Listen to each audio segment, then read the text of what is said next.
Fits లేదా మూర్ఛ వ్యాధి అనేది ఏ వయసులో వాళ్ళకైనా రావచ్చు. చిన్నపిల్లల్లో, మధ్య వయస్కుల వాళ్ళలో, పెద్ద వయసు వాళ్ళలో ఎవరిలో అయినా మనకి కనిపించవచ్చు. ఇది ఒకసారి మొదలైన తర్వాత చాలామందికి అవగాహన లేని విషయం ఏంటంటే ఎంతకాలం బిళ్ళలు వాడుకోవాలి అనేది. మిగతా రోగాల్లాగా ఈ రోగానికి మనం వారాలు, నెలలు అట్లా బిళ్ళలు వాడితే సరిపోదు. ఒకసారి ఫిట్స్ బిళ్ళలు మనం వాడుతున్నాము అంటే అది సంవత్సరాలలోనే, రోజుల్లో అయ్యే పని అయితే కాదు. మరి ఇంకొంతమంది అడుగుతుంటారు, మా పక్కింటి వాళ్ళు ఫిట్స్ వస్తే సంవత్సరం బిళ్ళలు వాడారు, సరైపోయారు, మా అబ్బాయికి మాత్రం 3 సంవత్సరాల నుంచి బిళ్ళలు వాడుతున్నాం, అయినా సరే బిళ్ళలు ఆపేస్తే మళ్ళీ ఫిట్స్ వస్తున్నాయి ఎందుకు అని. ఫిట్స్ అనేది ఒక రోగం కాదు, ఇది జ్వరంలాగా. జ్వరం అనేది ఎన్నో కారణాల వల్ల రావచ్చు. మలేరియా వస్తే రావచ్చు, టీబీ వస్తే రావచ్చు, క్యాన్సర్ వ్యాధి వచ్చినా కూడా రావచ్చు. సో ఇట్లా ఎన్నో కారణాల వల్ల జ్వరం వచ్చింది. ఫిట్స్ కూడా అంతే, రోగం వేరే, ఇది లక్షణం, బయటకు కనిపించే లక్షణం ఫిట్స్ రావడం. కాకపోతే రోగాలు ఎన్నో కారణాలు. సో వేరే వాళ్ళకు వచ్చిన రోగం, మన వాళ్ళకు వచ్చిన రోగం ఒకటి కాదు. కాబట్టి ట్రీట్మెంట్ ఒకటిగా ఉండదు. అదే టైంలో రోగం తగ్గిపోద్దా అంటే అట్లా తగ్గిపోదు. మనకి ఈ రోగం మీద అవగాహన ఉంటే ఎంతకాలం వాడాలి, ఎట్లాంటి బిళ్ళలు వాడుకోవాలి అనేది మనం కొంచెం బెటర్గా డిసైడ్ చేసుకోగలం.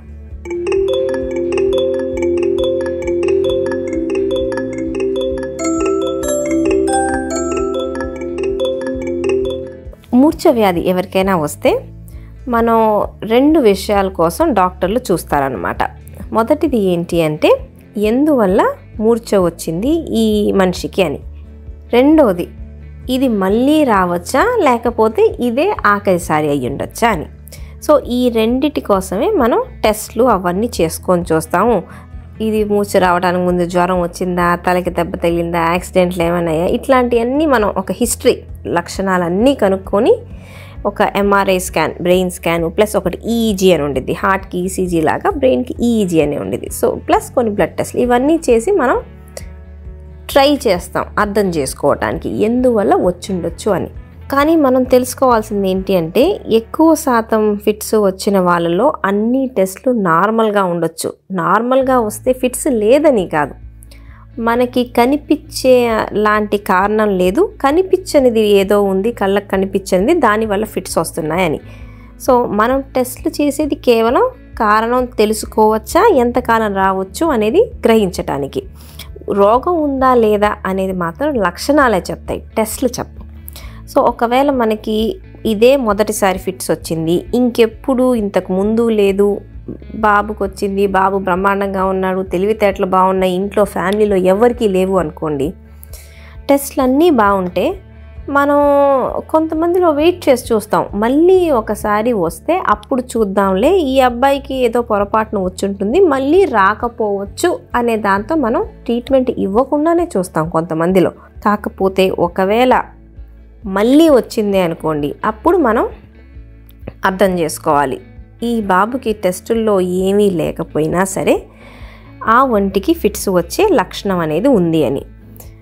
మనము ఒకవేళ ఏదైనా తలలో గడ్డ వల్లనో, ఇన్ఫెక్షన్ వల్లనో, ఏదైనా రక్తస్రావం అవ్వడమో, స్ట్రోక్ రావడం వల్ల, ఒంట్లో సోడియం తగ్గిపోవడం వల్ల, ఇట్లాంటి వాటి వల్ల ఫిట్స్ వచ్చిందనుకోండి, మనం ఏం చేస్తామంటే వాటిని కరెక్ట్ చేస్తాం. ఇప్పుడు మెదడు వాపు వ్యాధి వచ్చింది అంటే ఫిట్స్ వస్తాయి, దానికి మెదడు వాపు వ్యాధికి మనం ట్రీట్మెంట్ మొదలు పెడతాం.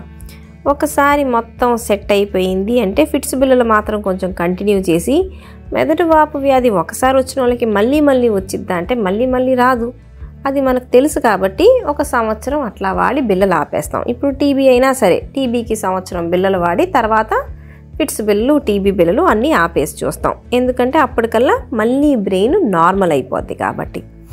సో ఇట్లా రోగం వచ్చి తగ్గిపోయింది రోగం అనిపిస్తే మనం ఫిట్స్ బిళ్ళలు తర్వాత పెద్దగా వాడుకోవాల్సిన అవసరం ఉండదు.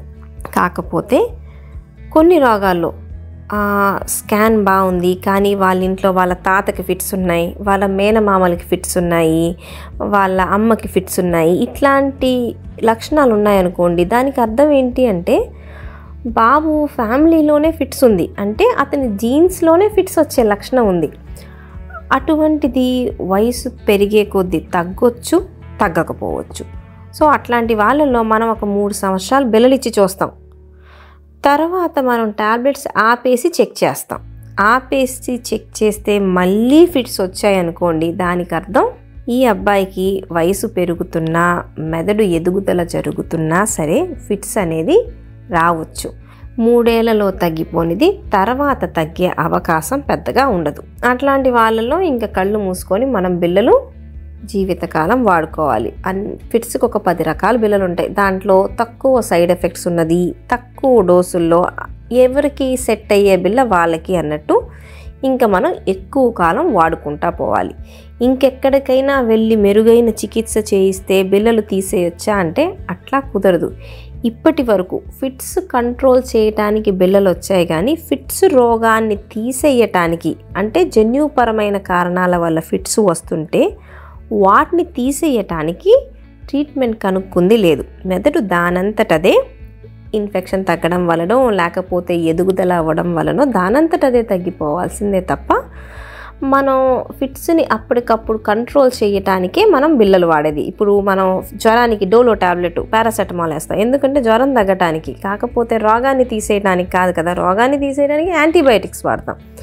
సో ఇప్పుడు ఫిట్స్ బిళ్ళలు అనేది డోలో టాబ్లెట్ లాగా ఫిట్స్ తగ్గించడానికి వరకే పనిచేస్తాయి.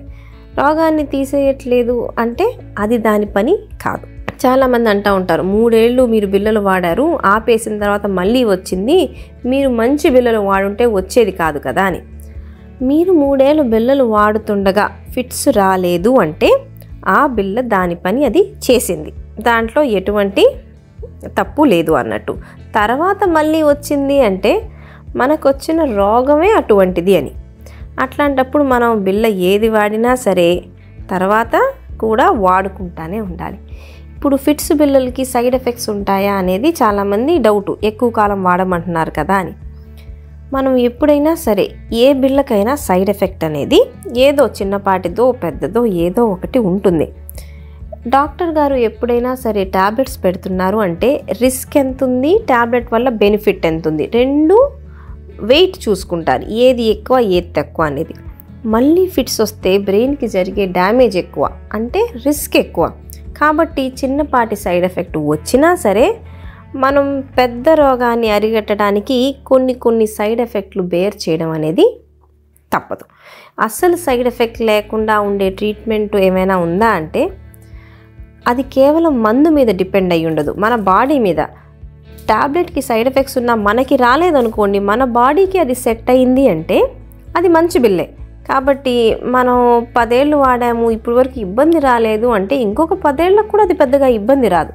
కాబట్టి మనం వాడుకుంటా ఉండడమే కానీ మనంతట అయ్యో ఇంతకాలం వాడాము తీసేయాలి కదా అని మనంతట మనం బిళ్ళలు మాత్రం తీసేయకూడదు.